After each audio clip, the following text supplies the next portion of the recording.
Thanks for tuning in and welcome back. Today's guest is a friend of mine. He is a well known and well respected boxing trainer from Stockholm. He works out of Nexus Gym. You might also have seen him on TV, where he's been in the studio multiple times as an expert commentator for big fights. Either way, I'd like to welcome my friend, Luis Lagerman.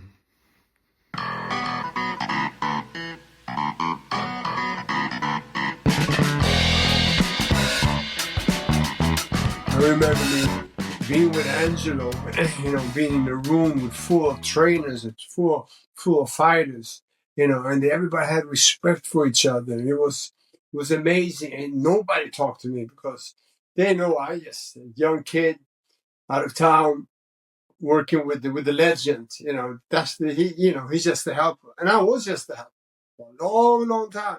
I was just the And, helper. I was and where was this again? Like in the it was, US? yeah, in Miami, Yeah. then Zoo Right. W. Yeah.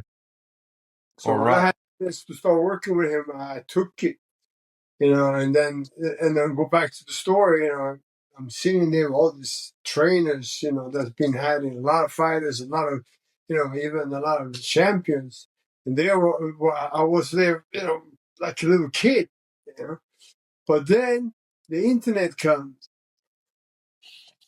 Now everybody's a trainer. Everybody see him working with a mitts, and it looks fucking awesome. I stopped to look. I think it's fucking awesome. I love work mitts, but they don't know the meaning of the sport. They don't know the background. They don't know fucking. They see the clip and wow, I want to do that. And if they want it and they really like it, they fucking learn it. But it's no. It's no strategy about it, It's holding the myths. You don't teach nobody. It's holding the myths. You gotta give them knowledge, why you're gonna do this. Not just do it, This is the way. This is the punch starts from down here, So what I'm trying to say, to make a long story short, we're in the same position as you in boxing, all these trainings come out of nowhere, They have no fucking experience. They have no experience, but they have a midman. They pa pa pa pa pa pa pa. Now a young kid looks at that and says, "Wow, I want to do that," and they do it. But then you put them against somebody in front of them, they don't know what to do, And the trainers sure don't know, how to teach them why you should do it.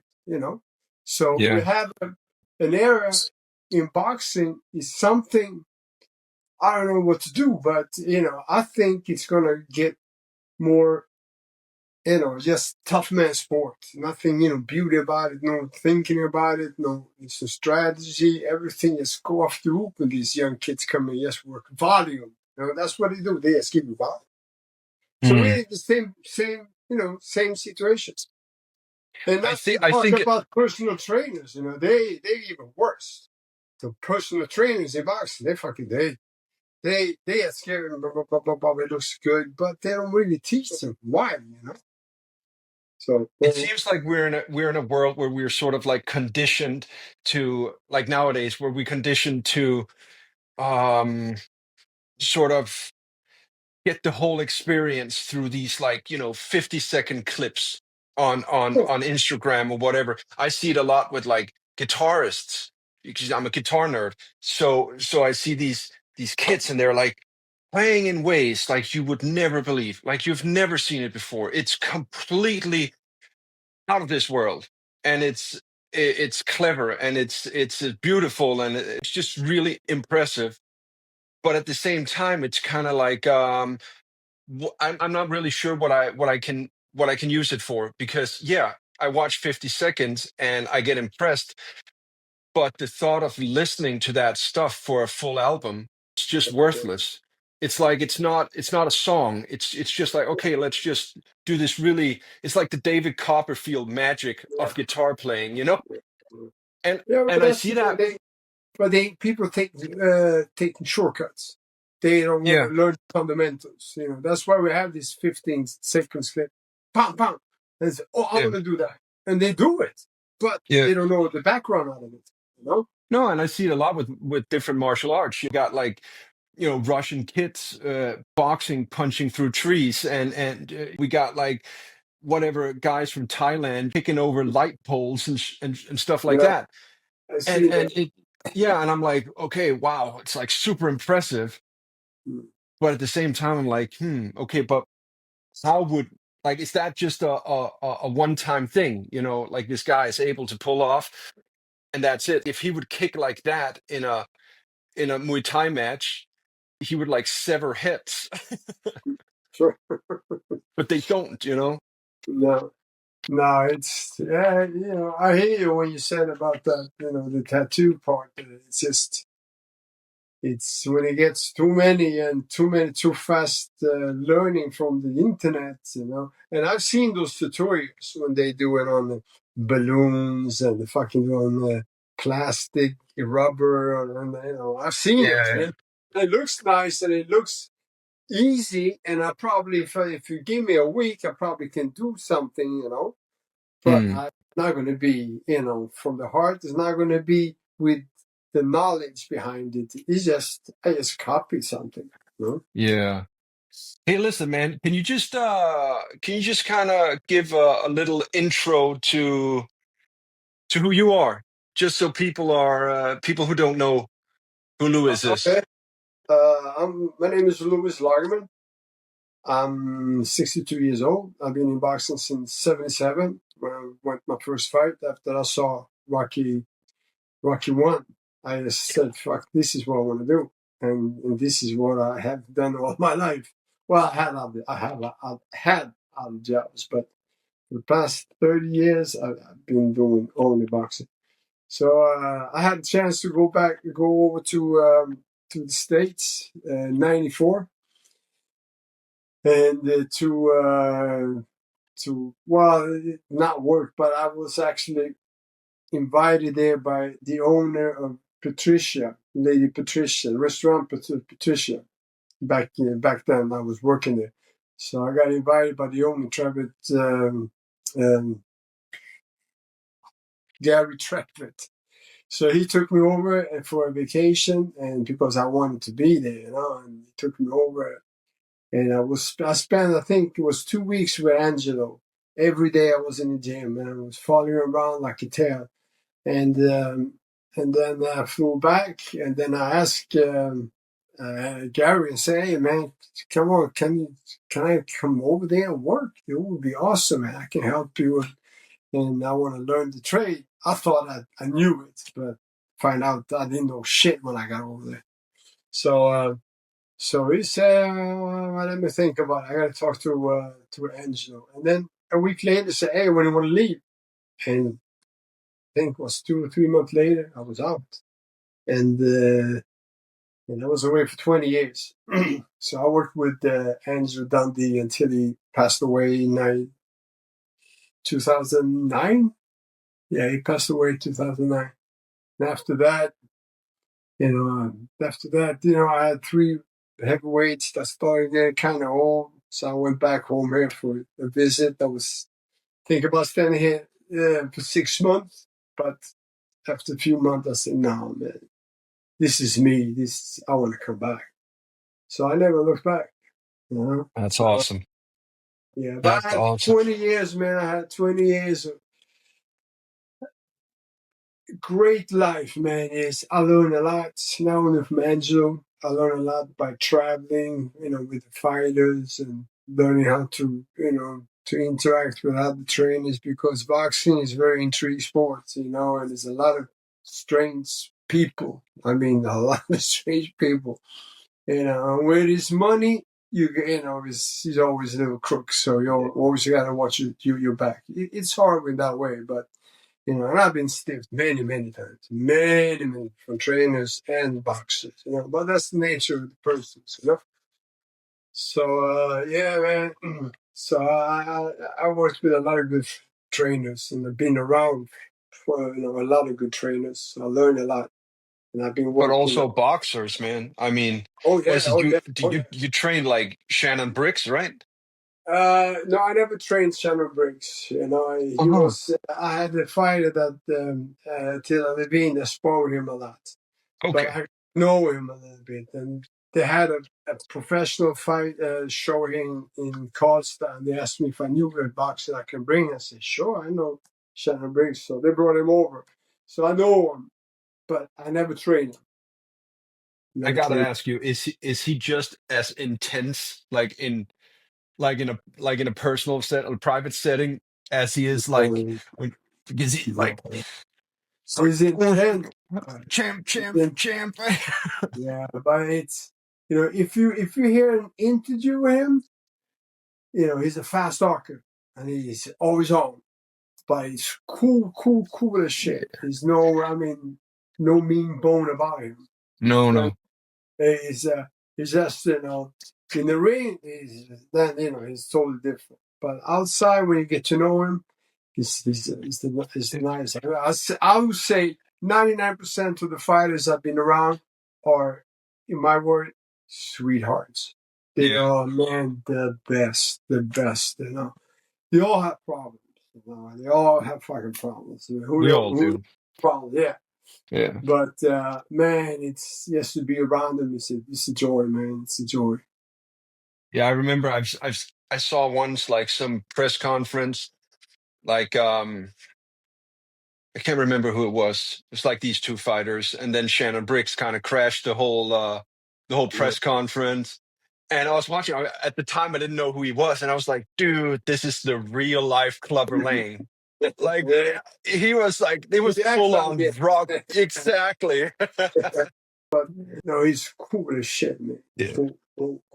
Yeah, I saw a thing where he recently, or maybe it was like a year ago or something, but where he met with Mike Tyson, Mm. and uh and it was just like this really friendly, like down to earth, like they hugged it out, Yeah. and it was just so nice to see. I love stuff like that.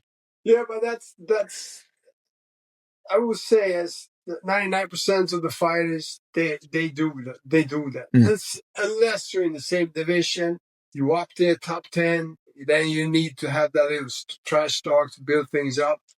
But boxer to boxer, they got respect for each other. They don't say, "Hey, man, I'm the shit. You're nothing." They do have respect for it because they know. Yeah. They know, boxing is not an easy sport, and they got respect for each other. It's a beautiful thing, man, to be around fighters. Is it just me, or is the whole sort of marketing a fight, like the whole trash talk thing, a bigger thing now than it ever was? It's like when you see what was it, Garcia and Gervonta Davis, like the whole build up to like their last fight, the level of trash talk that they slung at each other was like, whoa. Yeah, I personally don't like it, but Mm. it sells. It sells. You pick one and then say, man, that guy I love. I want to see him winning, and then you fucking buy the show, or you pick the other one. That's why um, Floyd Mayweather sold so much because, and I can say I did it. Is because they had people that loved him, and he was a god, and he's still a god to them.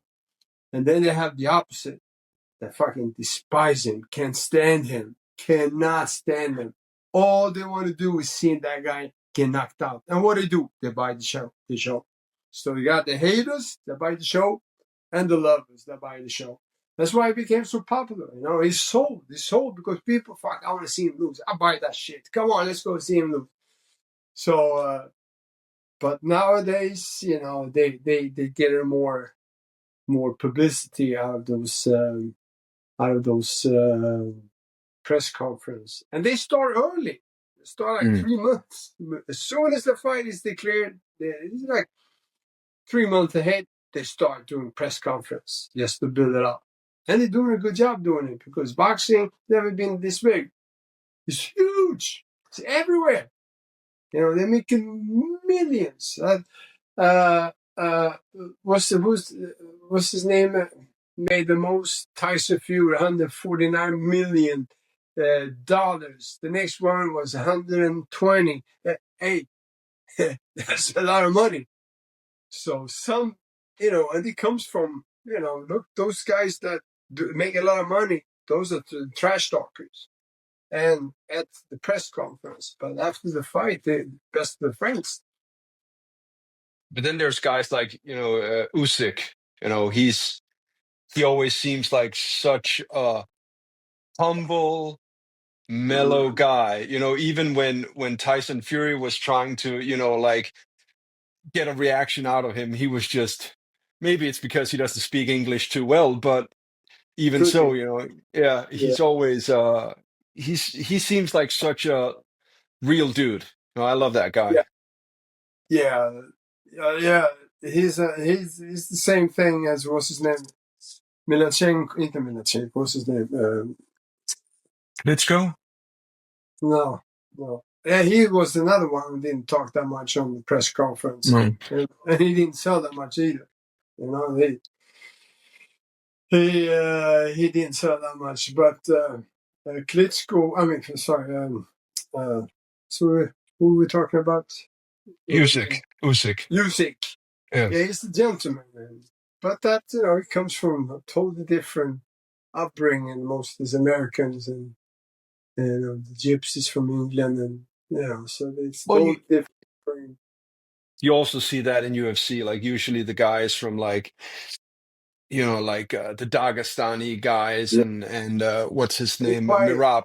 Mirab, he's from what, Georgia? Those guys, they're like very respectful and down to earth.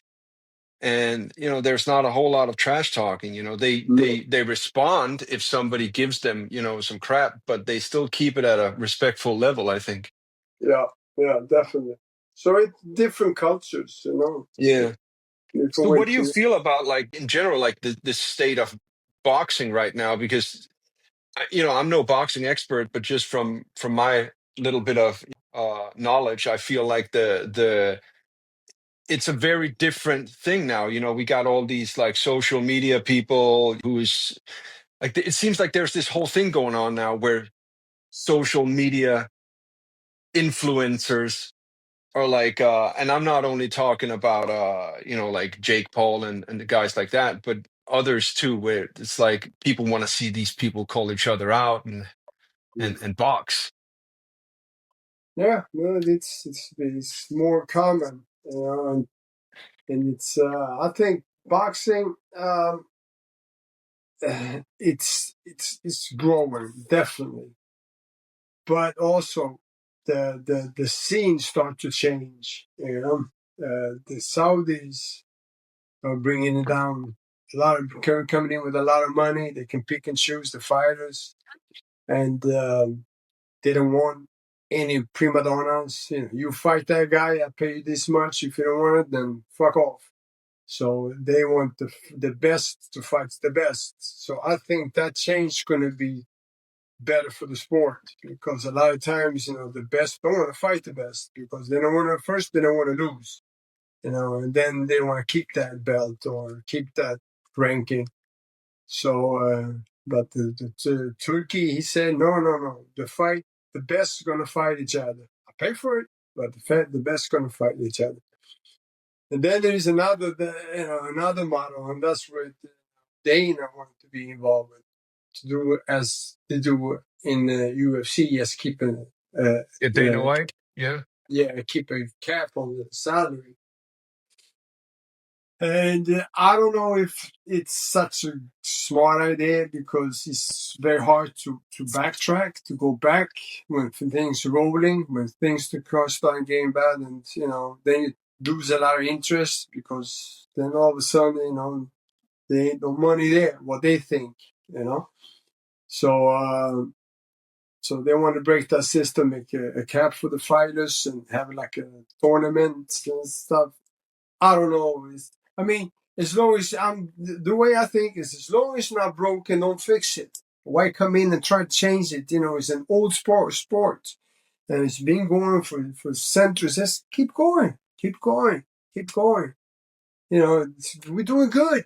Don't try to change, and just because you want to change, just coming up with a smart idea. Oh, this is what we're going to do. We're going to do it like that. And no, keep going. No, I think I might not have understood it correctly, but I think the logic that Dana White is trying to sort of put out there is when people get paid, whatever, 100 million for a boxing match, after that, who who wants to get punched in the face for less? But by adding, like, by putting in like a cap on it, and instead of a Yeah, hundred but million, they get. how many fighters make that money? Yeah, No, but then when you see exactly like Tyson Fury and these people, where it's like, yeah, as you said with Floyd Mayweather, I remember when he did the Conor McGregor fight. I don't know if it's true, but I saw in a Danish newspaper that Floyd Mayweather was paid 125 million pounds for that fight, and mm. that was without the pay-per-view. Pay-per-view. Yeah. Yeah, and then McGregor, he got, like, I don't know, like 65 million pounds. I was like, dude, I'm not even gonna make that much money in 5 lifetimes. Uh, But apparently Dana White, he feels like if you kind of keep a cap on it, it motivates the fighters to sort of go ahead and take one more fight and another fight and another fight. I don't know. I'm no well, expert no, on it. if you have just a top, like you make just 1-2 million for a big fight, yeah, you're gonna kill it, because remember, it's so few. So over here is about the champions that makes a ton of money, millions and millions, you know, and then, but they don't see, where they come from. I got two fighters now, and they paid for it. They gotta find money to pay the promoter to get in to the fight. We gotta pay the opponents to come in and fight us, because we don't sell any tickets. Have to go to Serbia, down to anywhere except Sweden. Sweden do have a lot of shows, not a lot, but a few a year. So, and then you got paid for the opponent. You got to pay for the opponent's trip, the opponent's trainer, the opponent's food, the opponent's hotel, the 2 hotel rooms. One for the trainers don't want to stay with the fighter, so we got to pay all of that. So now all of a sudden we in the minus, and where I get paid, I ain't get paid shit. Not one penny, not one penny. So and my fighter don't get paid either. In hope that he gets undefeated, 9-10, and then he gets a shot. Then now all of a sudden he's up there. Okay, now you start rolling. Now people start calling. Now you start making money. And if you win, now you start clearing. But when we talk about money, I mean, we're talking about 6,000 euros, 5,000. It's no money. You can't. The fighters can't support themselves. And then it takes like 7, 8 years, and now he comes, and now he makes this money, millions and millions of money. Everybody say, "Oh wow, look at that," but they don't know, where it all started. I mean, if you're an Olympian, come out of the Olympian, you're gonna get support. Fucking, they're gonna pump money in you. They're gonna give you a resident. They're gonna give you a house, a car, money. You're set. But if you come from Sponsors. nothing, yeah, if you come from nothing, you better have somebody with money.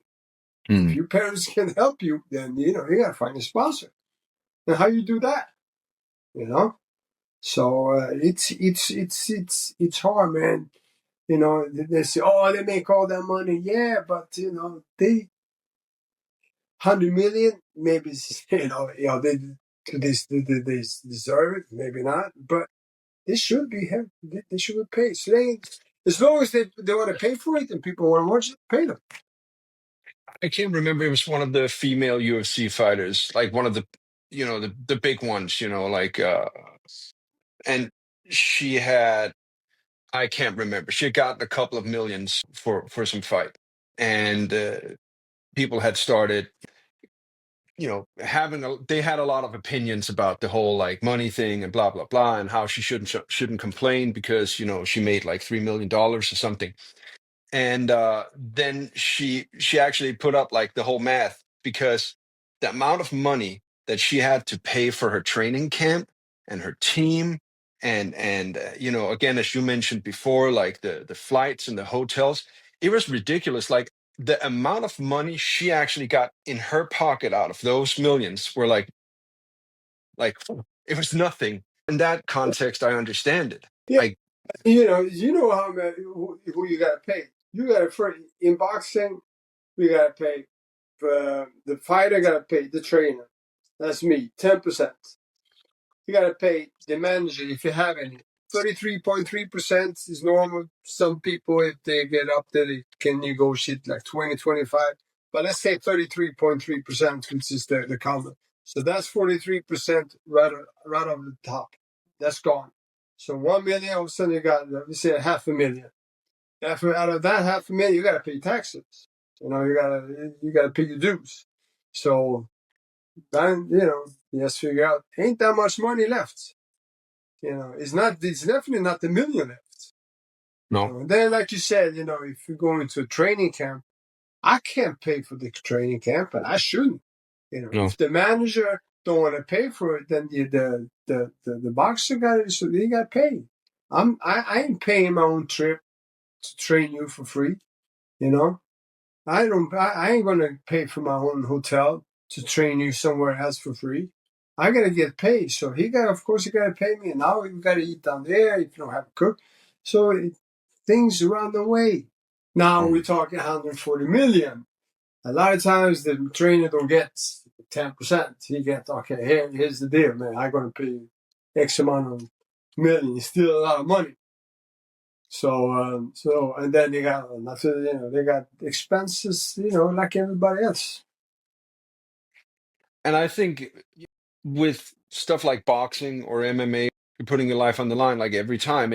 I mean, if you play golf, They you make a lot might of money. like, I know, but you might strain a muscle or something, but when you're boxing, it can go terribly wrong very fast. I've seen fighters. I've seen fighters from one fight to another being a totally different person. How they talk, how they walk, the reflection is not there. They move around a little clumsy. Start sluttering. The speech center is right here. That's when a lot of blows land. So they talk little sluttering and talking slow and think, even when they walk, start walking a little wobbly like they're drunk. I've seen it, man. I've seen it. And it can happen. Like from one fight to another, you go in, you're 20-0, you get into a war, man. 12 rounds of war, 10 rounds of war. And a lot of people don't come out the same. They don't come out the same. So that's a mystery. Why? I mean, why him and not him? But And sometimes it doesn't even need to be like 12 rounds. It could be 3 seconds into the match where it's just that one punch that just does it. I saw a video, I can't remember, it's some young boxer was apparently doing really well, and he went in the ring with some guy, and at some point the guy gave him like 3 blows to the back of the head. And that was it, man. The guy is like in a wheelchair now and can't talk or anything, And that's terrible. I had a trainer in Sheffield that was training this kid after the fight. He just collapsed and died.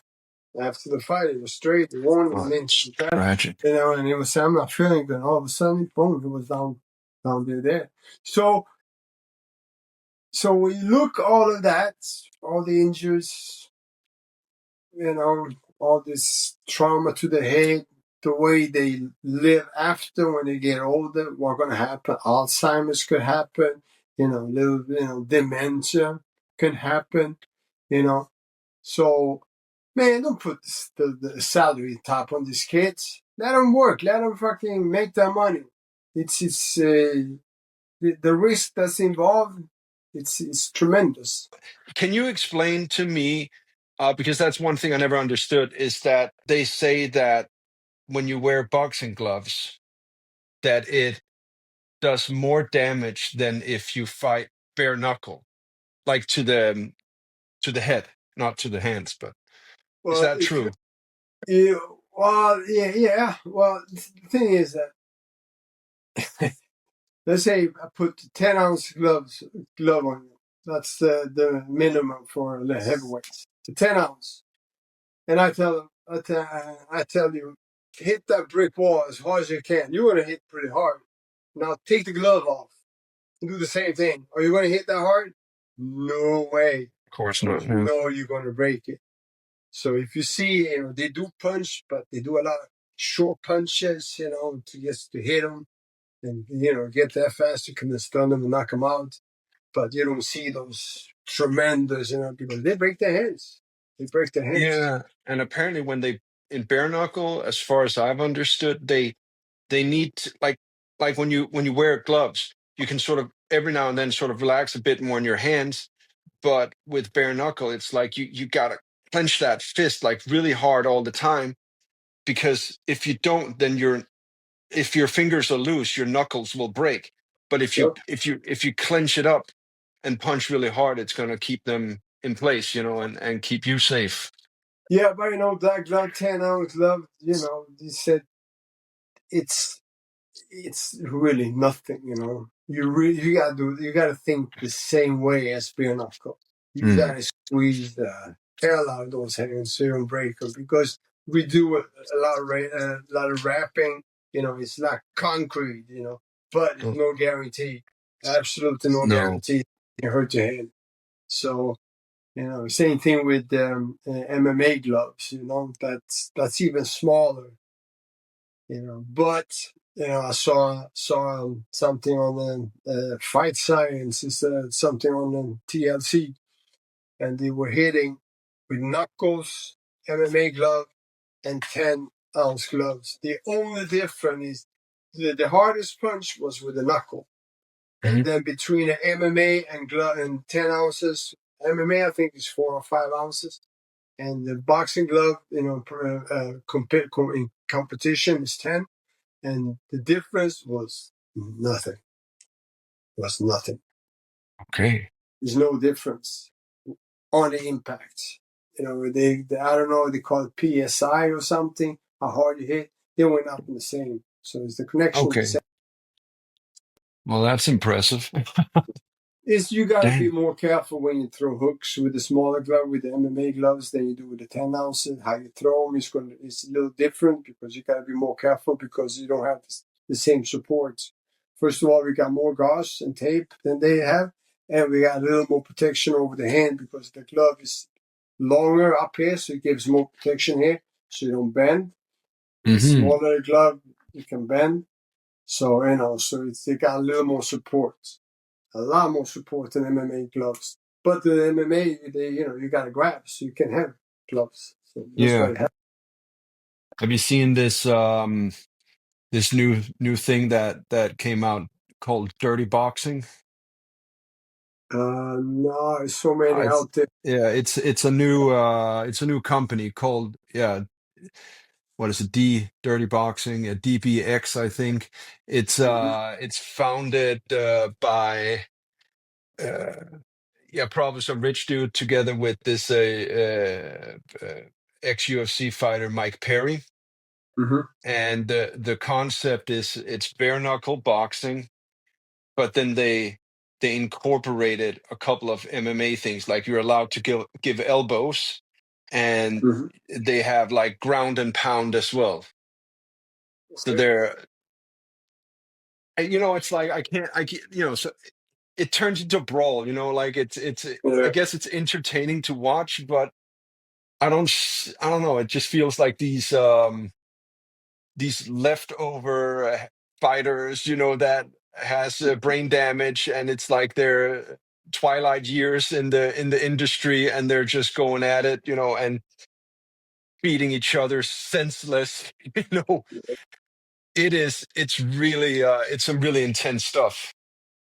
Yeah, well, that's another thing that's starting growing, is all this I've seen so many new combat sport. They got in Russia. They got you are that old. I remember phone box. You go in to call somebody. Got a phone Oh box. yeah. They got that. Two guys enter and they hit the shit out of you. You can't Yeah. move, and they just fucking. It's crazy, and and then they have these five guys that fight each other. They come Yeah. in, and so they get people start with they thirsting for blood. They want that fast knockouts. They don't want to see 10 rounds. They want to see somebody knock somebody out. And they are kind of more and more demanding, and so with the promoters, even from managers, then when they look, they want some killer. As a trainer, of course, I want a killer. Then it's gonna be, So you gotta find the product that people want. Feels like something sometimes. Because they want that. There is another one, karate comeback. Have you seen that? Yeah. With the vaulted walls. Mm. That's a pretty cool. Because they got incorporated with ground and pound, and I think you can throw them, elbows, everything basically. I might be mixing it up with this PFL, but Yeah, not I think karate Karate combat. Combat they have some pretty like intricate like rules, or maybe it's the PFL. I can't remember, but I know some people they've said like they got like an odd point system, which makes it kind of tricky to figure out like as a viewer compared to UFC No, or something like that. But I haven't seen it too much. But they also have this I can't remember, I think it's called something like seatbelt jujitsu or something, where it's like two guys in a car with seatbelts on, and then they got like a no, timer. It goes like 3, 2, 1, 0, and they gotta unlock the seatbelt, and then they gotta, like that's crazy, man. That's crazy. or they have the guys in full medieval like knights armors beating each other Yeah, half I've to seen death. that. And with axes and Yeah. swords. And, Yes. yeah. So you started you got into this because of Rocky. Yes. Okay. 77, and it was a summer. It came out, I think, 76 or 77. I don't remember. But when it came, I went in the summer and I saw it, and I was just amazed. And I said, "Man!" I went to my mom and said, "Mom, I want to start boxing," and she started laughing her ass off. But I was very quiet and timid, you know, when I was a kid. So she started laughing her ass off. And I was only 13, and I was living in Oxberg. Yeah, it's like 45 minutes with the train. So I had to walk quite a bit to the train, 45 minutes to Stockholm, 15 with the subway, and then walked up. And I did that every day, every day. And I was only 13. So, the school came in the second hand, and I was just work, train.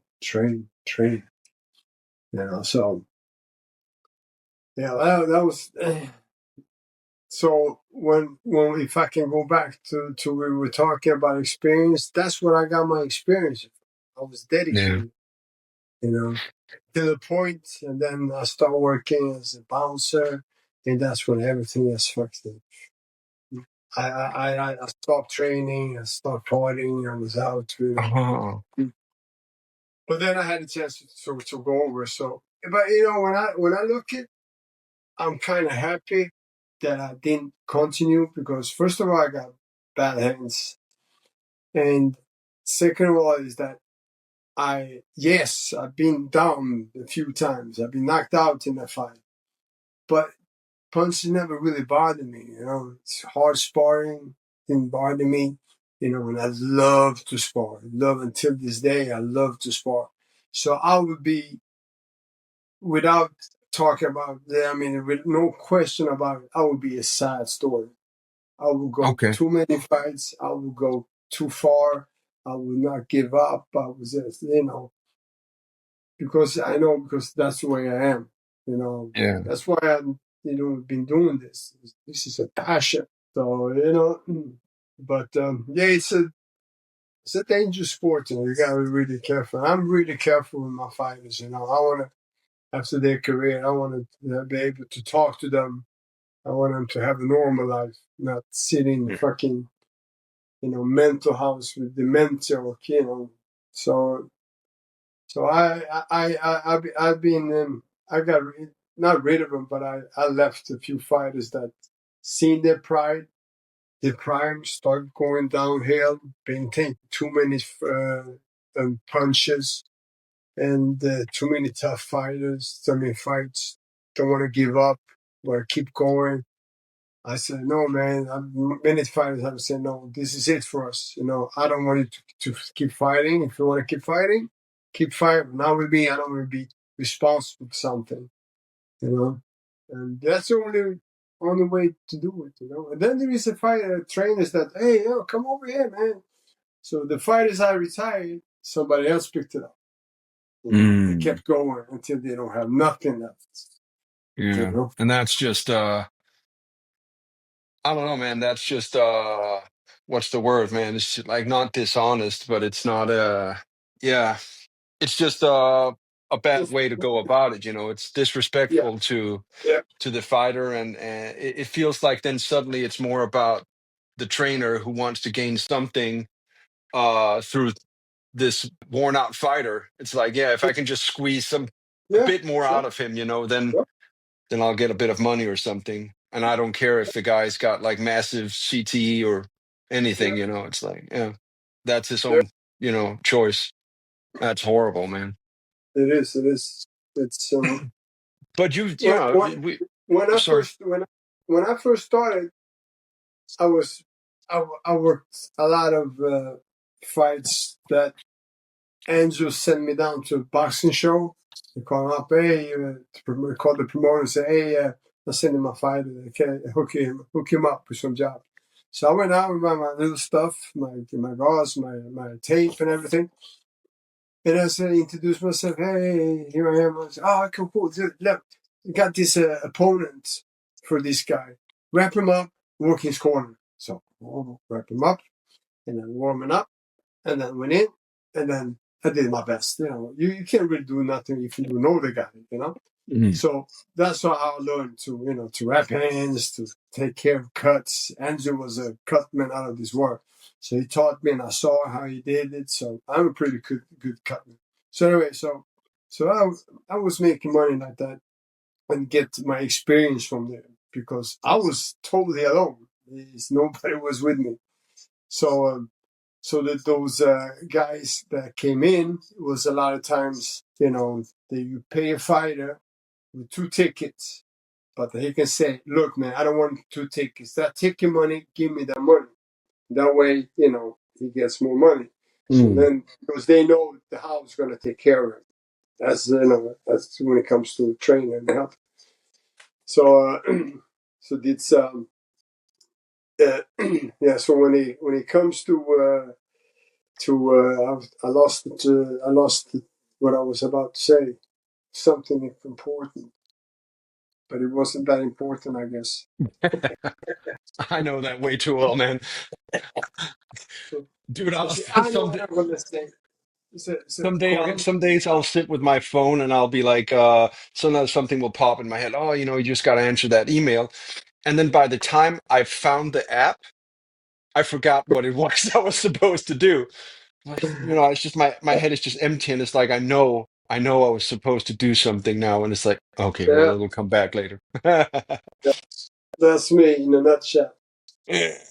What's so one thing I would like to hear from you, because again, you are probably way more knowledgeable about this than the average person. Uh, a lot of every time Jake Paul has had a fight, everybody always goes, "Oh, it was rigged. It was rigged. It was set up. It was fake. It was rigged." And to me, I'm like, I don't see it, but I'm no expert.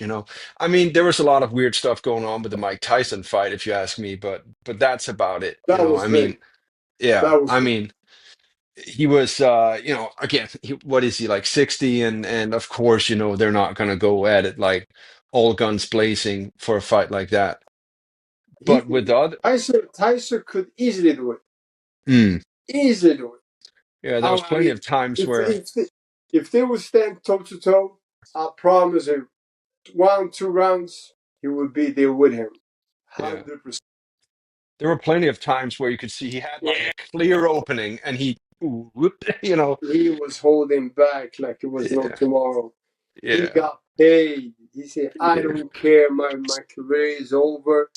That Yeah. boy is going to after the fight, if he still stands and I don't hurt him, and he wins, that boy is going to make me happy."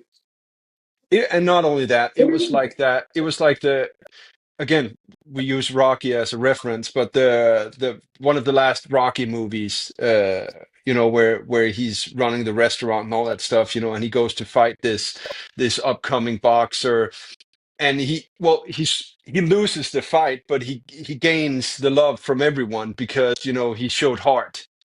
Sure, And I kind of feel that was the same with Mike. It was like he could have won or lost, and people would have loved him the same because it's Mike Tyson. sure. Yeah, and people forgive him for that. Yeah, I yeah, mean, I believe that everybody in the business know that was rigged. yeah.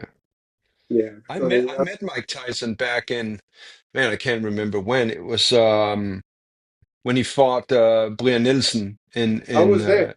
I had a yeah, fight that fought in the undercard. yeah. Attila Levine. I met him at He he fought the was fight before Mike Tyson. uh-huh, yeah. No, At the co-main. he was working out at a gym on Österbro, and Mhm. I didn't even know it at the time. I was there to have like just a free tryout, try at the gym. And as I was walking out, I noticed like this huge crowd, and I was kind of walking down the stairs, and somehow I didn't even pay attention. It was sort of like then suddenly I crossed path with Mike Tyson, like I was straight like right in front of him. And I was just Mhm. like, I had like some old receipt, and I was like, hey, gave him, shook his hand. I was like, oh, can I have an autograph? And I said like, hey, man, good luck with the fight. And he was nice, but man, like the handshake, like it was such a It firm was handshake. massive, man, Yeah, massive. Then the next yeah, thing was, man, that boy is short. But when you go really close, you mean that boy is just getting bigger and bigger the closer you get to him. yeah. It was I was like a massive. head taller than him. I was Yeah, surprised. Yeah. yeah. No, But it's I not. remember that was when you had that what was he like, that was his motivator, like what was he called, like alligator or crocodile or something, this dude with like this camouflage outfit, and he was always hanging around Mike Tyson. He was like talking trash to everyone. He Yeah, was that such a was character. Stacy McKinsey. He was Okay. one of his trainers. Yeah. Came in late, and yeah, Stacy McKinsey. I know him. Okay. He's normally like that. He's Okay. very flamboyant and talk a lot loud, like he knows everything. Yeah. He's a very good trainer. Not, Hmm. I'm not going to take nothing away from him, No, no.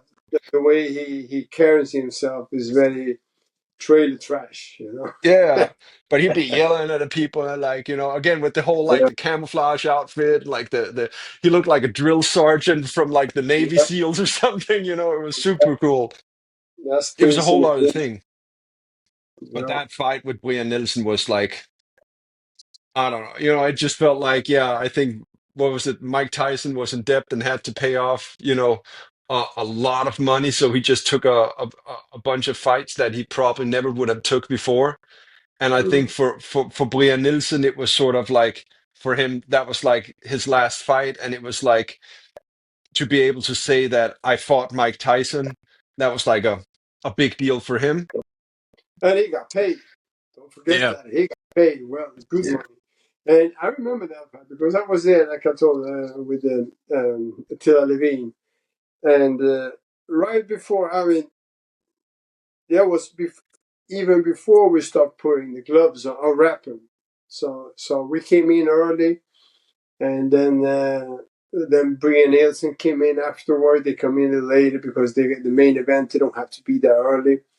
And I swear to God, hope to die.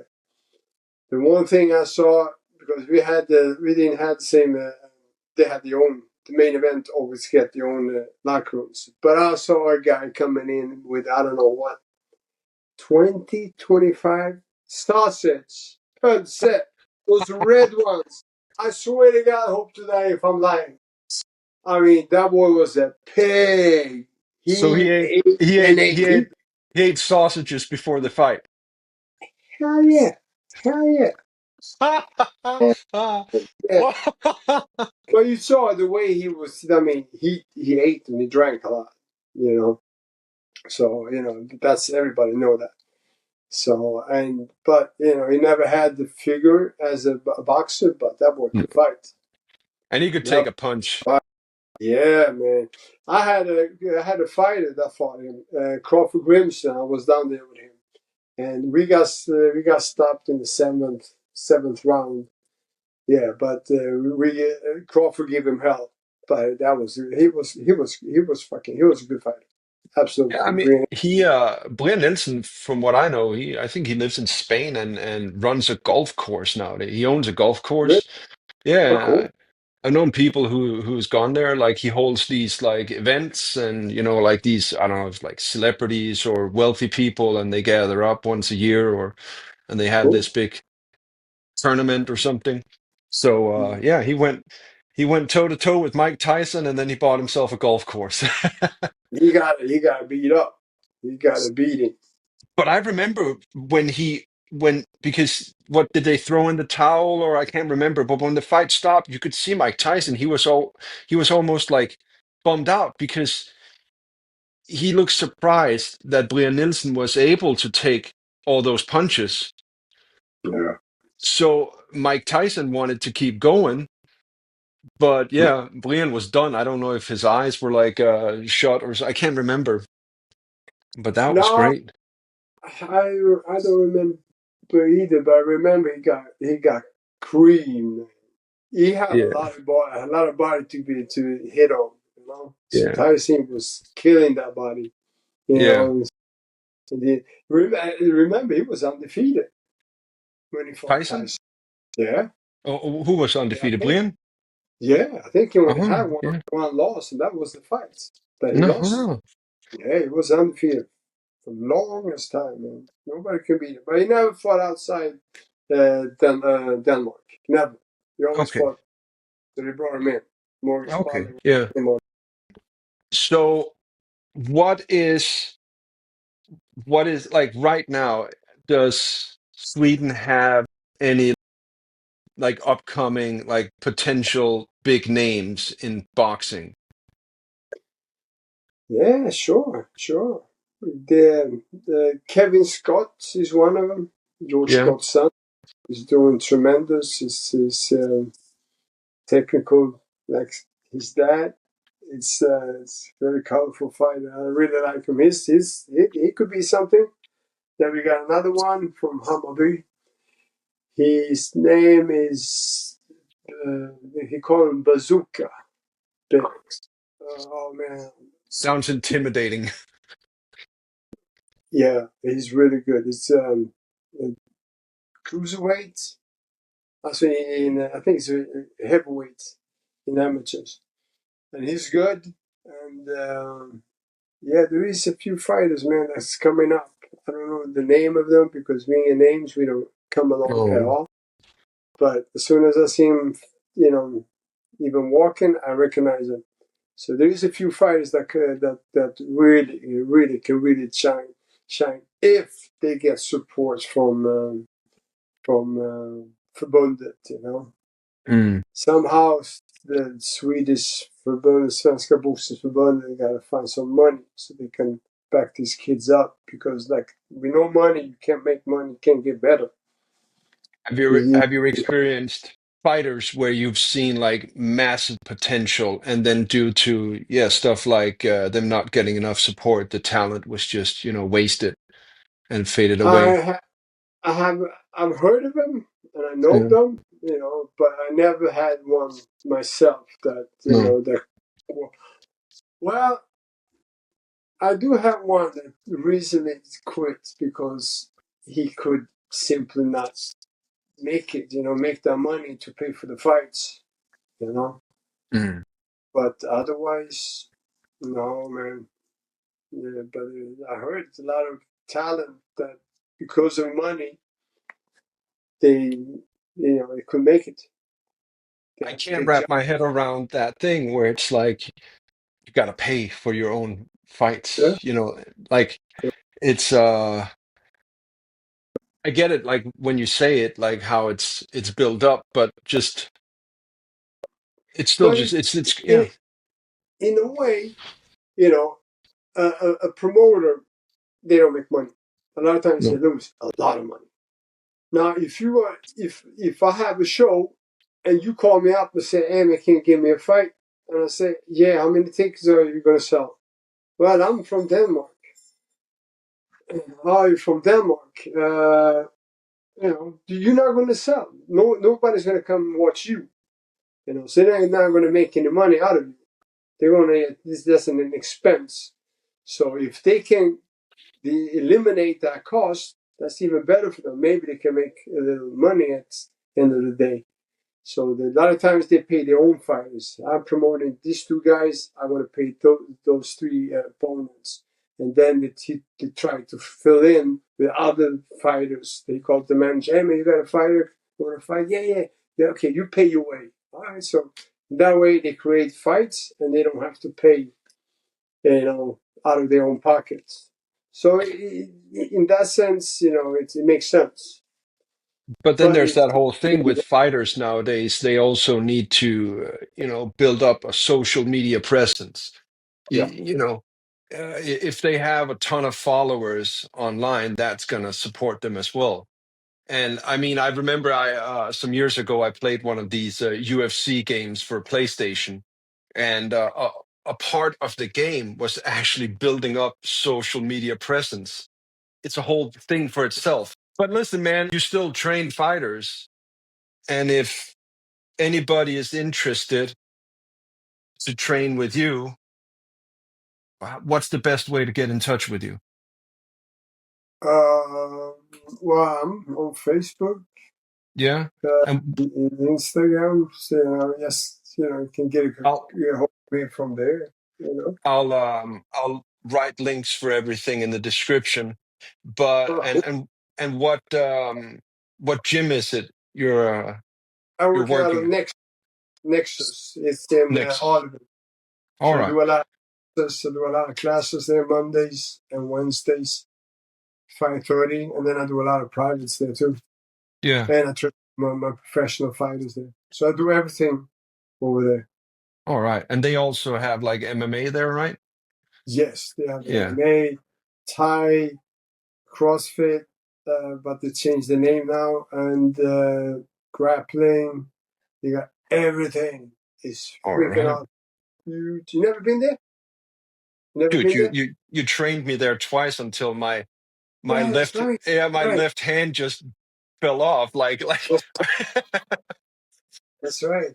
yeah, maybe Yeah. maybe So somebody's watching this and can come up with a system for me to actually punch with made this hand. a Yeah, cast. something. A cast of rubber hand I can put on top of it. I don't know. But yeah, I went a bit too hard on one of those training sessions, and for a I year, my remember. hand was just destroyed. I remember. I Yeah, remember. How is the hand that's now? well. I mean, it is what it is. It's fine. It's sensitive, but I started swimming. I started swimming a year ago, and even that is too much strain for my hand. Like pushing Really? the water. Uh, so I started getting pain again. So I actually, when I go swimming now, I wrap up my hand like a boxer to Hmm. support it a little bit. But it's yeah, it is what it is, man. I hear that, man. I hear Yeah, that. man. Listen, thank you so much for doing this. Thank It you, was man. it was Here's it was my a good time. Sonny.